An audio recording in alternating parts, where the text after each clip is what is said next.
119편의 네 번째 연입니다. 25절부터 32절. 이 8자는 앞에서 말씀드린 대로 히브리어의 자음 순서대로 네 번째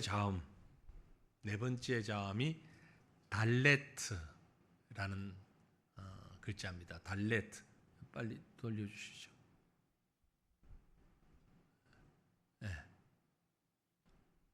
달레트. 우리가 볼 때 꼭 기역자처럼 생겼는데 비슷하게 생긴 글자가 또 있습니다. 그래서 이건 기역자 중에도 그 각진, 모서리 부분이 뾰족한 그런 기역자입니다. 이 모서리가 둥글게 생기면 또 다른 글자가 되거든요. 그래서 각져 있는 이 글자가 히브리어의 달레트라는 글자입니다. 그런데 이 네 번째 연은 또 독특하게 앞부분 이 연 가운데 8절 가운데 25, 26, 27, 28절은 모두 그 끝 글자가 카프라는 글자로 끝나고요. 카프라는 글자로 29, 30, 31, 32절은 요드라는 글자로 끝나는 아주 그 글자 하나하나에까지 운을 따라서 시적 운율 있잖아요. 이 운을 따라서 기록된 시다. 우리말에서는 그게 전혀 살아나질 않으니까 뭐 그렇다라는 것만 알면 좋겠습니다. 그런데 네 번째 연에서 다루는 주제가 있습니다. 그 주제는 한마디로 얘기하면 고난과 은혜의 말씀, 고난 중에 주어진 은혜의 말씀, 그런 주제를 가지고 있습니다. 세 번째 연에서 포로 귀환 이후 유대 공동체가 말씀 중심의 공동체가 되어서 이 혼란한 상황을 나그네라고 표현을 했는데 이 네 번째 연에서도 그 나그네의 환난과 고난이 계속 이어져 간다라는 내용을 기록하고 있죠. 여러분 혹시 내가 거의 죽음에 이르렀을 때 주의 말씀이 나를 살리셨다, 이런 경험을 하신 적이 있습니까? 그 죽음에 이르는 이유가 뭐 질병이든 사고든 혹은 여러 가지 이유에 의해서 거의 이제 죽었구나 라는 생각을 했는데 하나님의 영이, 하나님의 말씀이 나를 다시 일으켜 세우고 살리는 그런 경험, 뭐 그런 극단적이거나 드라마틱한 일이 아니라 할지라도 하나님께서 우리를 살리신다, 우리를 붙잡아 주신다, 이런 경험들 아마 다 있을 거예요. 그런데 우리가 그 상황에서, 고난 가운데서 그저 평안하기만 한다면, 고난에서 평안해진다, 그것만 가지고는 하나님이 하셨다 이렇게 단정할 수는 없을 거예요.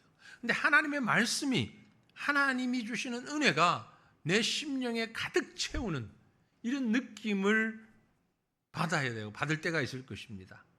바로 그런 상황을 지금 이 시인은 설명하고 있다라는 거죠. 말씀드린 대로 이 네 번째 연 25절부터 32절을 두 부분으로 또 나눌 수가 있습니다. 전반부는 28절까지고 또 후반부는 29절부터 32절인데요. 전반부는 고난 중에 하나님의 말씀이 우리에게 유일한 소망이다 라는 얘기를 하고 있고, 후반부에서는 하나님의 은혜로 말미암아 고난 가운데서도 여전히 이 고난의 문제가, 이 상황적인 문제는 해결되지 않았음에도 불구하고 내 심령이 자유롭게 하나님 앞에 나갈 수 있다, 이것을 얘기하는 것을 볼 수 있습니다. 먼저 전반부를 보면은요, 나를 살리는 능력의 말씀을 노래하고 있어요.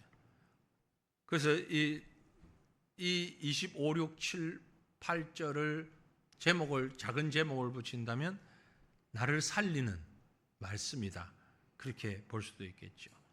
25절 한번 볼까요? 25절 같이 한번 읽습니다. 내 영혼이 진토에 붙어 싸우니 주의 말씀대로 나를 살아나게 하소서.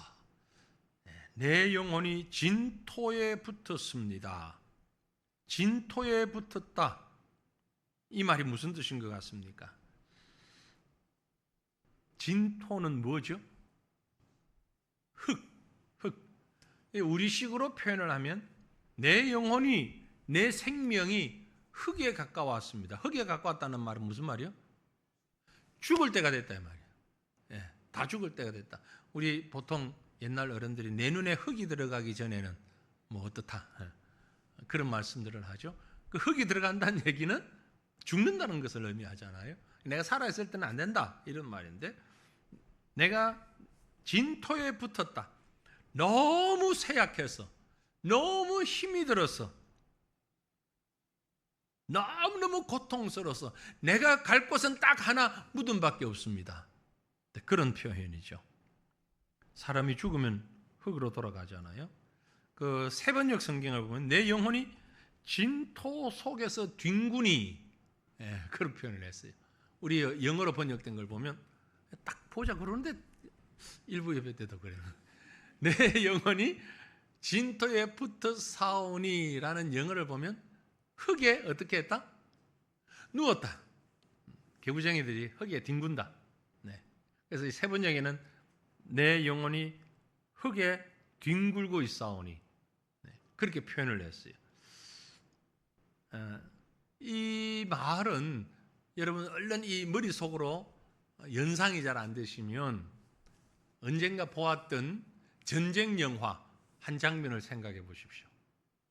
6.25 영화도 좋고 외국 영화도 좋고 한국 영화, 전쟁 영화, 군인들이 막 싸우면서 전쟁을 하면서, 요즘 현대전은 안 그러겠지만 예전 전쟁은 최근에 뭐 20, 30년 전만 하더라도 또 지금도 뭐 그런 전쟁을 할 수는 있겠죠.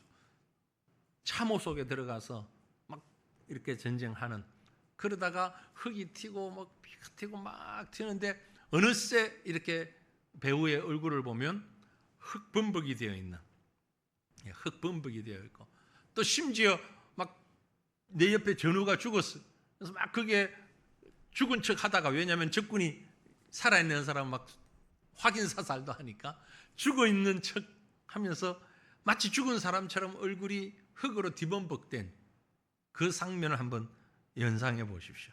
내 영혼이 진토에 뒹군다라는 말은 그런 나타나는 현상이 영적으로 시인의 마음에 느껴지는 겁니다.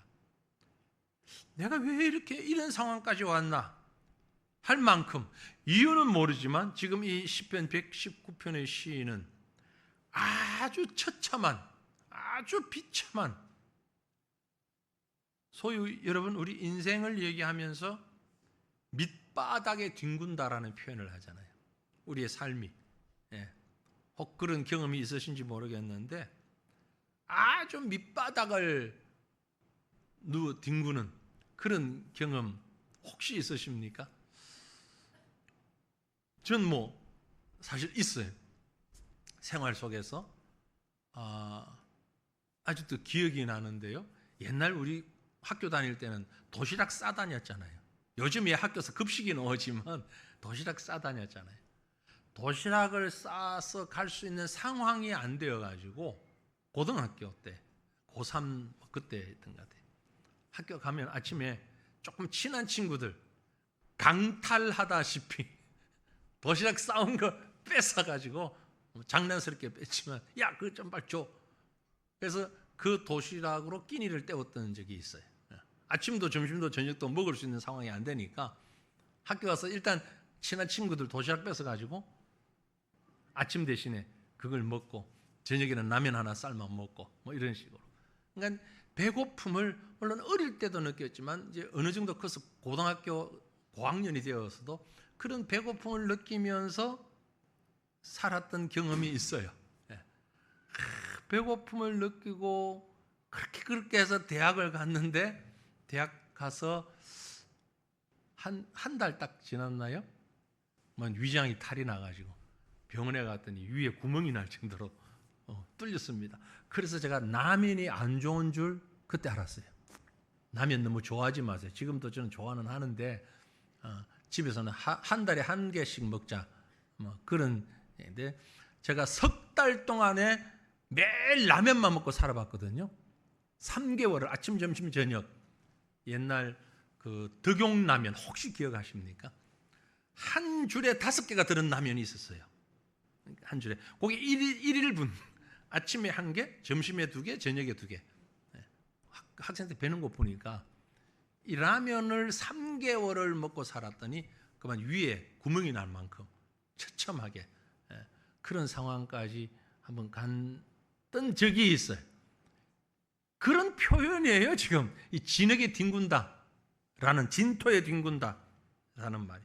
뭐 또 그것도 배부른 소리일 수도 있지요. 뭐 그것보다 훨씬 더 어려운 형편에 처한 사람도 있고, 경제적으로 혹은 또 육체적으로 정말 생명이 위태로울 지경까지 간 그런 형편에 있을 수도 있고요. 또 어떤 위험에, 그런 위험도 경험이 몇 번 말씀을 드렸으니까 위험적인 요소에서 아주 어려운 이런 상황에 처할 수도 있고, 이게 진토에 뒹군다라는 말입니다. 그러나 한 가닥 그곳에서 희망을 붙잡았습니다. 내 영혼이 진토에 붙어 싸우니. 그 다음에 마지막 희망이 있는데 다시 그 25절을 보면 주의 말씀대로 나를 살아나게 하소서. 주의 말씀대로, 주님의 말씀대로 하나님께서 내 영혼을 살리시는 수단, 그게 뭐라고요? 주님의 말씀. 돈으로 살아난 게 아니고, 다른 것으로 살아난 것이 아니고, 어떤 힘으로 살아난 게 아니고, 주의 말씀으로, 주님의 그 권능으로 살아났다. 여러분, 우리가 주 안에서 살아갈 때에 이런 고통과 아픔이 있지만은 주의 말씀으로 살아나는 이런 경험이 우리에 있었으면 좋겠어요.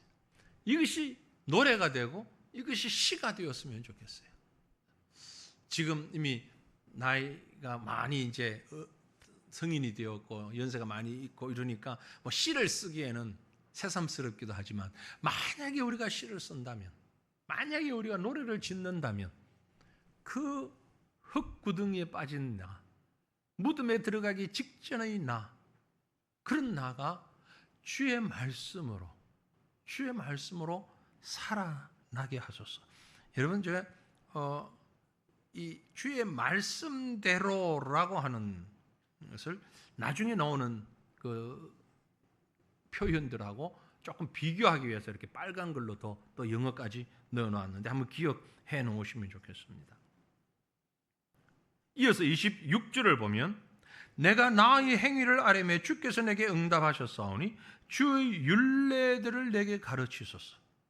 여기 얘기하는 율례라는 것과 앞에 나왔던 주의 말씀 같은 의미인데 약간 다른 식의 표현을 하고 있는 거죠. 이것은 이 시인이 과거에 누렸던 그 은혜, 주의 말씀과 주의 언약으로 인한 진토에서 일어날 길이 없을 때에 일어나게 된 그 은혜, 그 경험, 이걸 얘기하는 거죠. 은혜와 사랑을, 기적을 경험한 성도는 하나님의 후하심, 선하심, 하나님의 풍성하심을 인식할 수 있습니다. 우리 하나님은요, 인색한 하나님이 아니에요. 특별히 자기 자녀에게는 풍성하게 해주시는 하나님. 그것이 꼭 우리의 소유만을 의미하지 않습니다. 히스기야가 하나님 앞에서 무릎을 꿇을 때에 하나님께서 그 생명을 풍성하게 해주셨던 것처럼, 그것도 풍성이 15년의 생명이 연장받은 것처럼, 우리는 어떤 문제에 부딪혔을 때 이젠 더 안 돼, 할 수 없어 라고 단정할지라도 하나님은 우리가 생각하는 그 한계를 뛰어넘어서 일하시는 하나님, 그런 하나님을 시인은 경험하고 노래하고 있는 거죠. 그래서 주의 율례들을 내게 가르치소서. 주의 율례들을 내게 가르치소서. 어디에서요? 고난 가운데서, 아픔 가운데서, 진토에 누운 것과 같은 상황에서 주님의 율례를 가르치소서. 주님의 말씀을 가르치소서. 그러니까 우리가 생각해 보시면 막 고통스럽고 힘들고 어려울 때 하나님 이 문제 해결해 주십시오. 이 아픔이 끝나게 해 주십시오. 라는 기도가 아니었다는 거죠. 그 고통 가운데서 무슨 기도를 했냐면 하나님의 말씀을 알게 하옵소서. 이 성숙한 성도의 기도예요. 여러분, 앞에서 말씀드린 각양의 그런 아픔과 고통과 무덤에 가기 직전까지 이를 만큼 이런 상황에서 우리가 주님 앞에 요구할 것은 하나님 이 문제 해결되기를 원합니다 라는 것보다는 이 상황에서 하나님의 말씀을 깨닫게 하옵소서. 하나님의 뜻을 찾아가게 하옵소서. 우리가 이런 기도를 하나님 앞에 드리는 그런 믿음의 성숙한 믿음이 우리에게 있었으면 좋겠어요. 왜냐하면 하나님의 관심이 그것이기 때문에 그렇습니다. 우리의 관심은 건강한 거예요. 우리의 관심은 물질의 풍요입니다. 우리의 관심은 평안한 겁니다. 그런데 하나님의 관심은 그게 아니라는 거죠. 어떻게 하든 하나님의 말씀을 우리가 잘 알고 깨닫게 되는가, 이게 하나님의 관심이고 하나님의 목적이라는 겁니다. 이 핀트가 좀 맞아야 되는 거예요. 우리를 포함한 인생들은 언제나 내게 주어진, 현재 주어진, 보이는, 체감되어지는 그것이 주제입니다. 하나님 지금 집이 없어요. 하나님 지금 돈이 없어요. 하나님 배가 고파요. 하나님 우리 애들이 이렇게 잘 돼야 돼요. 하나님 몸이 약해요. 건강하게. 우리는 늘 눈앞에 보이는 마치 2차원적인 여기에 주 관심이 있다면 하나님의 관심은 그러한 상황들을 통해서 말씀을 우리에게 가르치기를 원하신다. 우리로 하여금 말씀을 깨닫게 하기를 원한다. 이 사실을 지금 시인은 노래하고 있는 겁니다.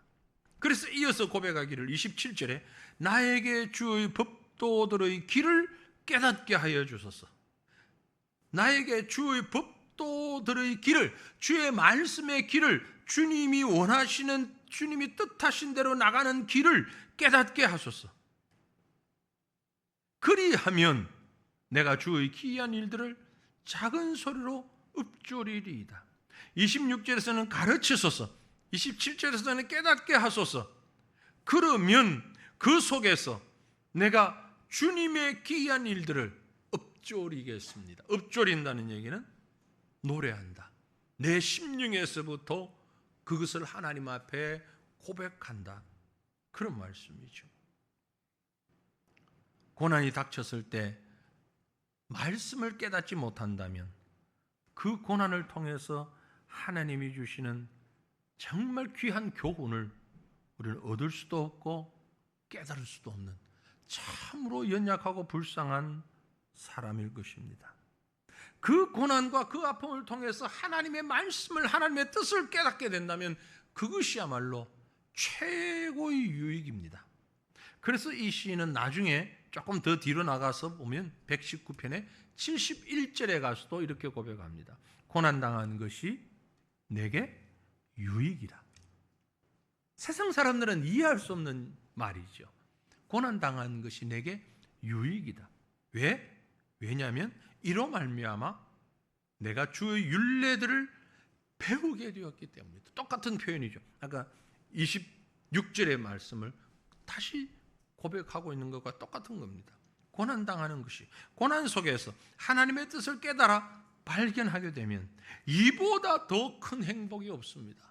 이보다 더 큰 은혜가 없습니다. 결국 이런 자에게 고난은 축복이죠. 고난은 행복입니다. 이 사실을 아는 시인은 이제 이어서 28절에서 다시 한번 자신의 영적 상태를 말합니다. 나의 영혼이 눌림으로 말미암아 녹사오니, 눌림으로 녹는다. 앞에서 진토에 묻었다. 같은 내용입니다. 그 상황에서 주인 말씀대로 나를 세우소서. 주님의 말씀대로 나를 세우소서. 뒤에 나오는 걸 영어를 보면은요, 주님의 말씀에 의하여서 주님의 말씀을 따라가겠습니다. 주님 말씀만 바라보고 나가겠습니다. 내 영혼이 눌림으로 녹는데, 이 녹는다는 얘기는요, 다른 말로 번역을 하면 떨어진다라는, 떨어진다와 녹는다가 무슨 연관성이 있느냐? 눈을 붉히며 눈물이 뚝뚝 떨어지는 그런 의미입니다. 내 영혼이 눌림으로 말미암아 녹사오니, 너무 고통스러워서 눈물이 쏟아진다. 내 영혼이 녹아내립니다. 슬픔을 아주 극적으로 표현하고 있는 거죠. 상실감을, 모든 걸 잃어버린 상실감을 그렇게 표현하고 있는 겁니다. 그런 상황에서도 주의 말씀대로, 앞에 25절에 쓴 것과 똑같은 내용입니다. 주의 말씀대로. 뒤에 보면 동일한 표현이 나와요. 이 시편 119편의 시인은요, 이 표현을 아주 핵심적으로 즐겨 사용하고 있어요. 주의 말씀대로. 41절에도 여호와여 주의 말씀대로 주의 인자하심과 주의 구원을 내게 임하게 하소서. 뒤에 나와서 58절에도 내가 진심으로 주께 간구하여 싸우니 주의 말씀대로 내게 은혜를 베푸소서. 앞에 나왔죠. 28절에도 나의 영혼이 눌림으로 말미암아 녹사오니 주의 말씀으로.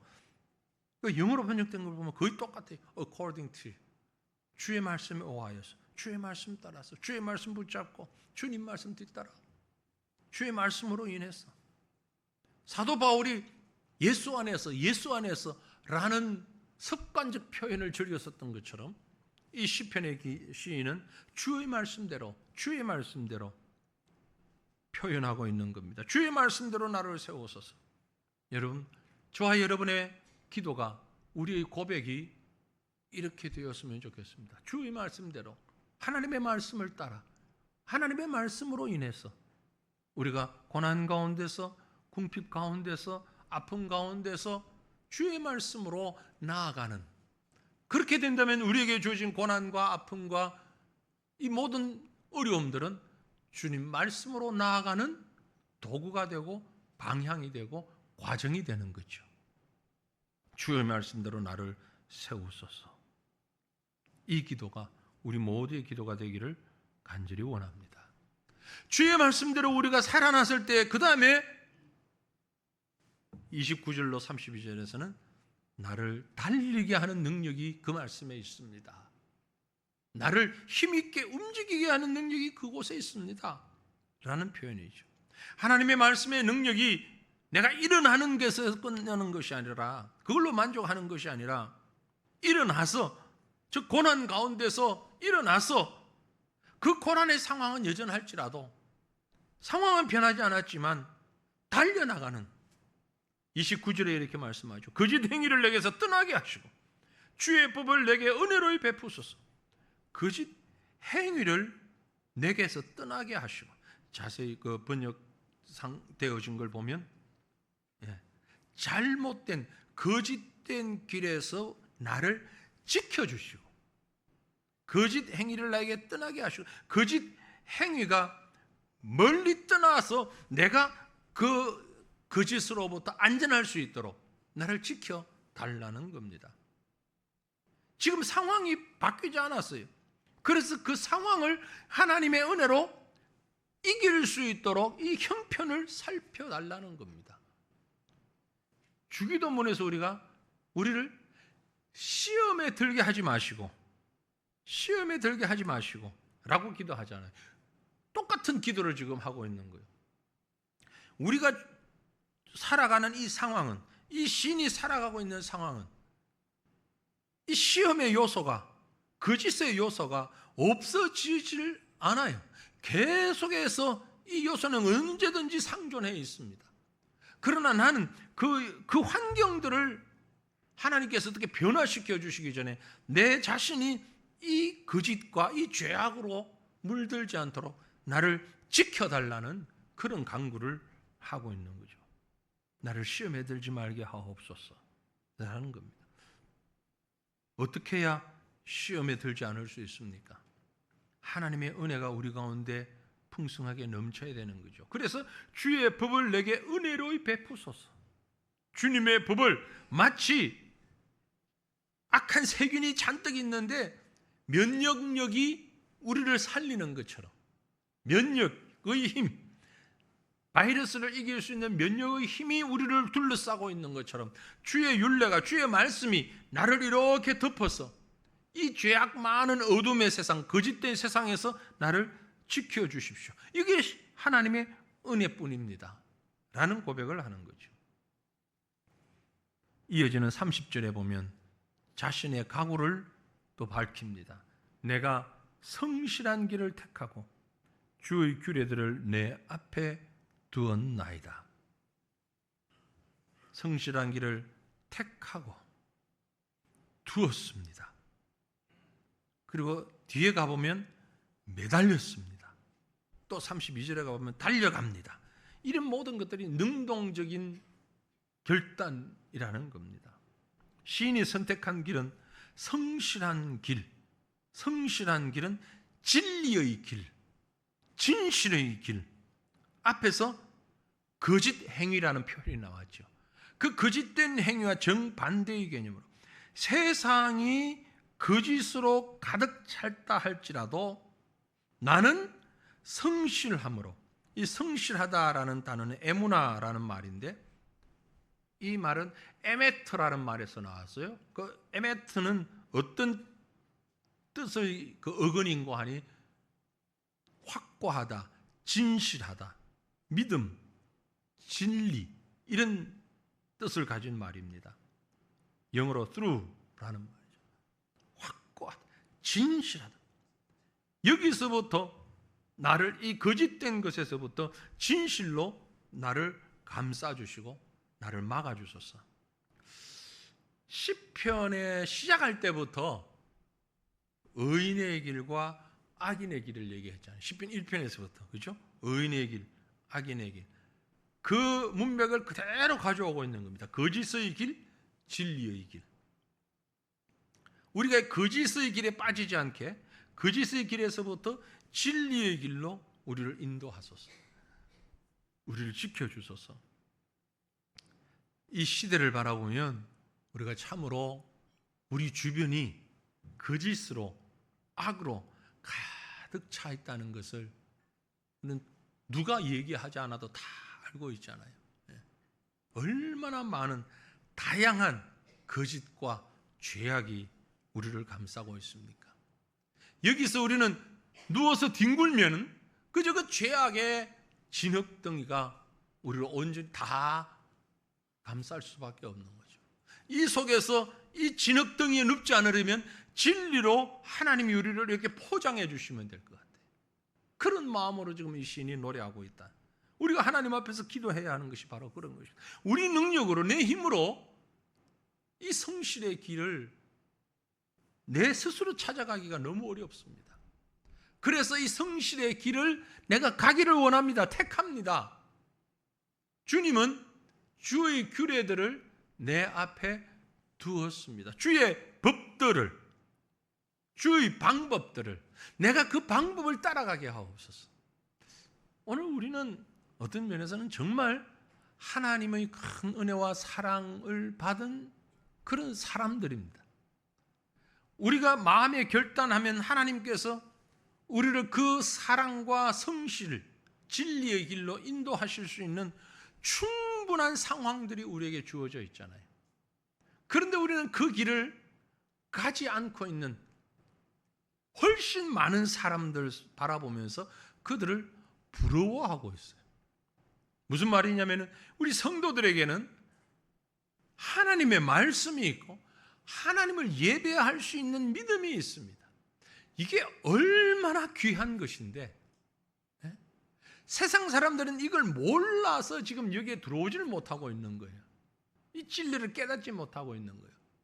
근데 우리는 바로 우리 곁에, 우리 앞에 하나님의 말씀이 있고 하나님이 인도하시는 진리의 길이 있음에도 불구하고 자꾸 곁눈질 하면서 옆에 가는 죄악 가운데서, 진토 가운데서 뒹굴고 있는 저 사람들을 보면서 마치 그게 좋아 보이는 그런 엉뚱한 부러움을 가지고 살아가는 우리의 모습이 아닌가라는 것입니다.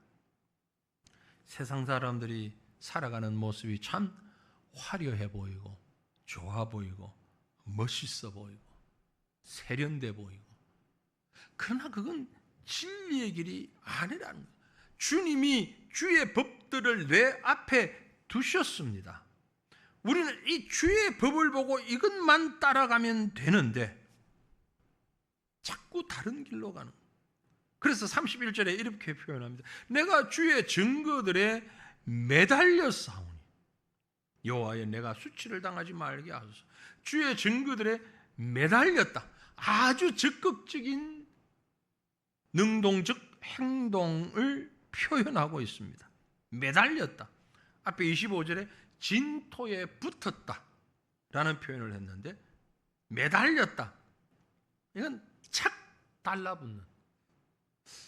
요즘은 그런 일이 잘 없는데 또 예전 얘기를 할 수밖에 없네요. 우리 학교 다닐 때 버스를 타고 학교를 가면 얼마나 복잡한지, 네? 그 버스를 놓치면 다음 차 타면 지각. 그럼 어떡합니까? 길을 쓰고라도 붙잡혀서 이제 안내양들이 있고 막 밀어여면 정말 기적적으로 밀어넣잖아요. 일본에는 지금도 있다고 그러더만요. 지하철, 푸시맨. 지하철에 어떻게 하든지 사람들을 이렇게 밀어여서 태우는 그런 상황 가운데서 내가 이번 차 놓치면 안 돼요. 꼭 타고 가야 돼요. 붙잡고 막 동동걸음으로 쫓아가면서 겨우겨우 한 발 떼어가지고 그 발판에 발을 올리고 막 억지로 그 위험한 걸 매달린, 이게 지금 매달린다라는 의미를 제가 설명하려고 하는 거예요. 내가 주의 증거들에 매달려 싸운, 하나님의 율법과 하나님의 말씀에 적극적으로 붙잡고 이걸 놓치면 나는 죽습니다 라는 각오로 이 말씀을 붙잡고 나가는 이런 자세가 우리에게 좀 있어야 하겠는데, 이 시는 지금 그 자세를 가지고 얘기하고 있거든요. 기도하는데 우리는 어떻습니까? 주의 증거들을 그렇게 붙잡고 있는지, 그렇게 꼭 붙잡고 나아가고 있는지 우리 스스로를 한번 돌아봤으면 좋겠어요. 우리는 하나님 앞에 마치 어린아이가 투정하듯이 너무 쉽게 불평하고 너무 쉽게 원망하고, 하나님의 말씀을 적극적으로 붙잡고 어떻게든 이걸 이겨보려고 하기보다는 그저 편안하게 있으면서 불평하고 원망할 때가 얼마나 많은지. 우리만 그런 게 아니에요. 하나님의 은혜를 크게 받으면 받을수록 사실 잘 몰라요. 하나님의 그 은혜가 얼마나 큰지. 성경을 읽다 보면 여러분 어떻습니까? 출애굽한 이스라엘 백성들 얼마나 큰 복을 받았습니까? 그렇게 생각하지 않으세요? 야, 그때 사람들은 참 좋겠다. 그 엄청난 일을 경험하고 이렇게 생각되는데, 실제 그 당시 사람들은 어떻게 생각했을까? 별로 그렇게 하나님의 은혜를 느끼질 못했던 것 같아요. 성경에 보니까 어떤 표현이 있는 거 아니까요. 하나님 앞에 불평하고 원망할 때가 참 많았어요. 민수기 21장 4절 보면 백성이 호르산에서 출발하여 홍해 길을 따라 에돔 땅을 우회하려 하였다가 길로 말미암아 백성의 마음이 상하였다라는 표현을 합니다. 가나안으로 들어가는 지름길이 에돔 땅을 통과하면 되는 거예요. 에돔을 딱 지나가면 가나안이 정말 빨리 갈 수 있는데 에돔 왕이 허락하지 않는 거예요. 그래서 우회해서 갈 수밖에 없는 상황이 되니까 그 백성들이 마음이 상했다, 불평했다라는 거죠. 아니, 하나님이 애굽에서 구원해 주신 게 어딘데, 그리고 가나안, 약속의 땅 가나안을 주신 것도 얼마나 큰 은혜인데, 이전에는 다 잊어버리고 직선길을 돌아가라 그러니까 그만 투덜거리고 하나님을 향해서 마음을 상해하고, 이 모습이 오늘 우리 모습과 너무 흡사하지 않습니까, 여러분? 하나님께서 우리를 구원하시고 우리에게 은혜 베푸신 것이 얼마나 크고 놀라운데 우리는 그런 것들은 새까맣게 잊어버리고 아주 작은 것 하나에 마음이 상해 있는,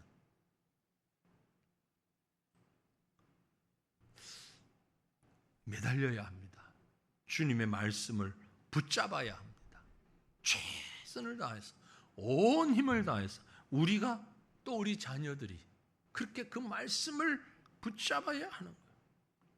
그렇게 해도 참 우리 심령 가운데 하나님을 자꾸 잊어버리는데, 이 말씀 붙잡지 않으면, 주의 율례를 붙잡지 않으면 늘 불평밖에 안 할 거예요.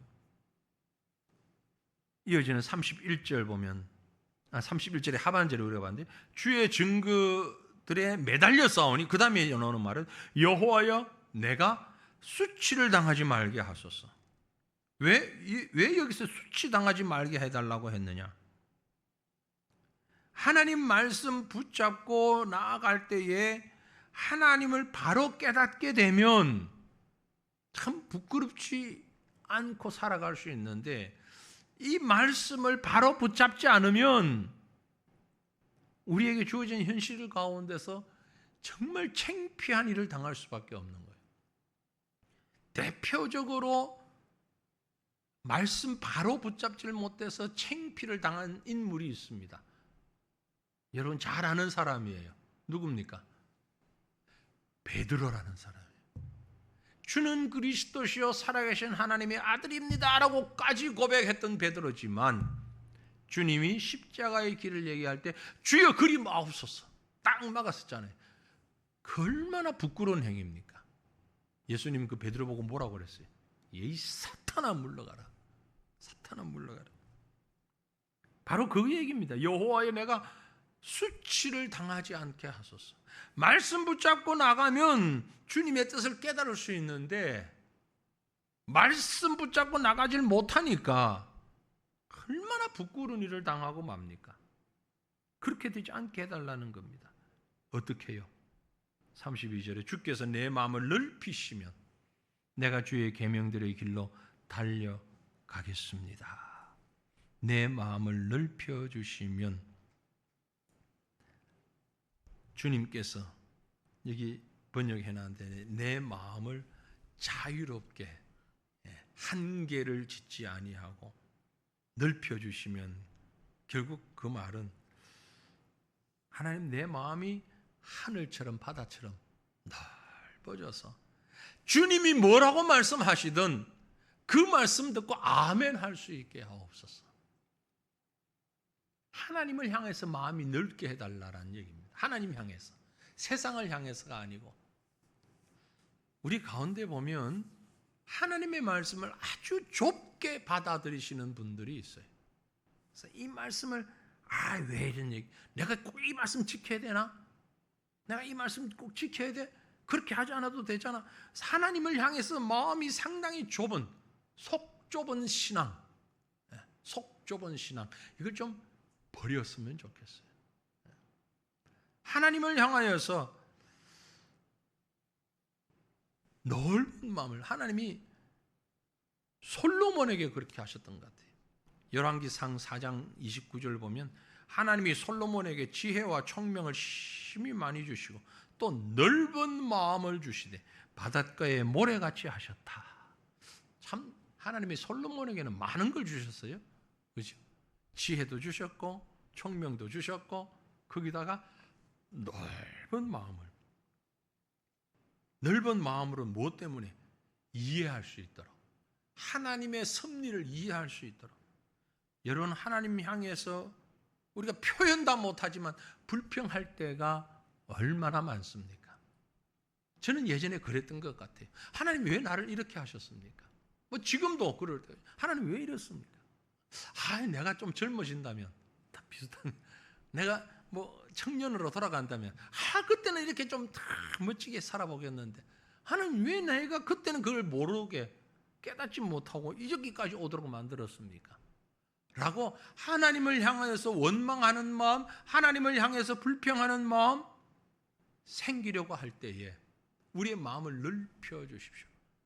아, 하나님께서 여기에 나를 이끄시면, 하나님이 나를 이곳에 있게 하시면, 이런 상황 가운데서 지나게 하시면 하나님의 큰 뜻이 있었고 이것이 바로 은혜로다. 이것이 바로 은혜로다. 결국 마음이 넓어질 때 우리가 하나님을 알게 되는 겁니다. 여러분, 하나님을 잘 알 수 있기를 바랍니다. 예수 믿는 사람이 다 하나님 아는 것 같죠? 다 몰라요. 부부가 같이 살면서 다 아는 것 같아도 참 몰라 그런 표현 많이 하잖아요. 하나님을 믿으면서 다 압니까 우리? 아니요. 하나님을 알기 위해 기도해야 될 것 같아요. 베드로후서 1장 2절 보면 하나님과 우리 주 예수를 알므로 은혜와 평강이 너희에게 더욱 많을지어다. 은혜와 평강이 많이 오는 이유가 뭐냐면 하나님과 주 예수 그리스도를 알게 될 때, 더 많이 알게 될 때. 사랑하는 성도들이여, 우리 믿음의 마음을 넓히고 하나님을 많이 알아갈 수 있기를 원합니다. 하나님을 깨달아갈 수 있기를 원합니다. 오늘 우리는 이 시편 119편의 네 번째 연을 통하여서 이 시인이 진토에 달라붙어 있는 자기 영혼을 주의 말씀 붙잡고 살려달라고 간구하는 그런 기도를 보았습니다. 때때로 우리 영혼이, 우리 삶이 침체된, 심지어 기도의 소리까지 나오지 않는 딱딱해진 우리의 마음을 발견할 때가 있습니다. 너무 고통스러워서, 현실에 너무 눌려서 그때에 우리의 시야를 넓히고 우리의 가슴을 넓혀서 하나님을 알고 하나님을 이해하고 하나님을 느끼며 그 하나님과 동행해 나가는 그런 삶을 살아갈 수 있기를 원합니다. 하나님의 사랑이 충만함을 깨닫게 될 때에 하나님 그 능력으로, 그 은혜로 나를 붙잡아 주시고 다시 나를 세워주시고 다시 주님을 향해 뛰어갈 수 있는 우리의 삶이 되게 하옵소서. 이렇게 간구하는 이 시인의 마음을 품고 같이 기도하고 간구하는 저와 여러분 될 수 있기를 주님의 이름으로 축원합니다. 우리 함께 기도하겠습니다.